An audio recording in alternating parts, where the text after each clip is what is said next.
नमस्कार दोस्तों। 13 साल का एक लड़का रात के 3 बजे अपने घर से निकल जाता है। बिना कोई चिट्ठी, बिना कोई पैसा, बिना कोई भय, सिर्फ ईश्वर की तलाश में। काशी में जब भगवान शिव ने खुद दर्शन दिए तो उनके शब्दों ने इस बच्चे का पूरा जीवन बदल दिया। उसी क्षण से यह राधा रानी का अनन्य भक्त बन गया। हम बात कर रहे हैं श्री प्रेमानंद जी महाराज की। लेकिन रहस्य वाली बात यह है कि कोई इंसान बिना किडनी के कैसे जीवित रह सकता है। साल 2006 में डॉक्टर्स ने साफ कह दिया था कि दोनों किडनियां सेल हो चुकी है। ये कहानी कुछ सब संत की है, जिसे हिंदू भी मानता है और मुस्लिम भी। आइए समझते हैं श्री प्रेमा जी महाराज की पूरी कहानी।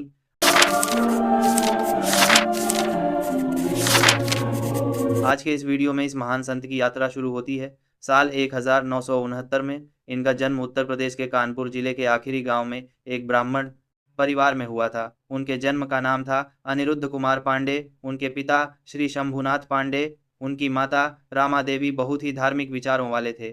आध्यात्मिक झुकाव माता पिता तक सीमित नहीं था, उनके दादाजी भी सन्यासी रह चुके थे और बाद में पिता ने भी सन्यास ग्रहण किया। बचपन से ही वो अपने उम्र के बच्चों से बिल्कुल अलग थे। जहाँ बाकी के बच्चे खेल कूद में रुचि लेते, वही अनिरुद्ध अपना समय भक्ति और शास्त्र पढ़ने में लगते। 5वीं कक्षा तक पहुँचते पहुँचते वे गीता प्रेस, गोरखपुर की पुस्तकें, श्री सुख सागर और अन्य प्राण का अध्ययन करते। घर में जब भी कीर्तन होता तो वो पूरे मन से हनुमान चालीसा और सुंदर का गाते। आगे उन्होंने एक बात अपनी माँ से कही। माँ ने सोचा कि बच्चा है, किसी संत का संसद सुना होगा, इसलिए ऐसे विचार आ रहे हैं। ये सोचकर वो फिर से घर के कामों में व्यस्त हो गए। लेकिन अगले ही दिन प्रातःकाल लगभग 3 बजे पूरा घर गहरी नींद में था। उन्होंने अपने माता पिता को प्रणाम किया और घर से निकल गए। जब वो घर से निकले तो सिर्फ 4 चीज़ें ली, एक गीता, कुशा का आसन, पीतल का लोटा और चादर। रात के अंधेरे में वो घर से निकले और लगातार 15 किलोमीटर तक चलते रहे। सुबह होने तक वे जंगल के विशाल शिव मंदिर में पहुंच गए थे। मंदिर पहुंचकर वो भूखे प्यास से 14 घंटे तक ऐसे ही बैठे रहे। दोपहर के 12 बजे तक उनकी भूख बढ़ती गई और तभी वो ध्यान लगाने बैठ गए। तभी एक आवाज़ ने उनका ध्यान दौड़ा। तभी उन्होंने देखा कि मंदिर के दरवाजे पर एक आदमी खड़ा है। आदमी ने पूछा कि यहाँ कोई सूरदास स्वामी रहते हैं? मैं उनके लिए दही लेकर आया हूँ। उस आदमी ने कहा कि मैं उनके लिए दही लेकर आया था, लेकिन अब तो वो है नहीं, तभी से तुम ही पी लो। अनिरुक्त ने अपने पीतल के लोटे में 6 ऐसी 5 लोटे दही पिए।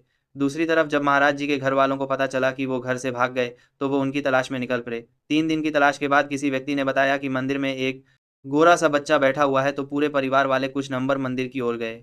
जब अनिरुद्ध ने अपने परिवार वालों को आते हुए देखा तो उनके मन में सम्मान और भय दोनों उठ पड़ा।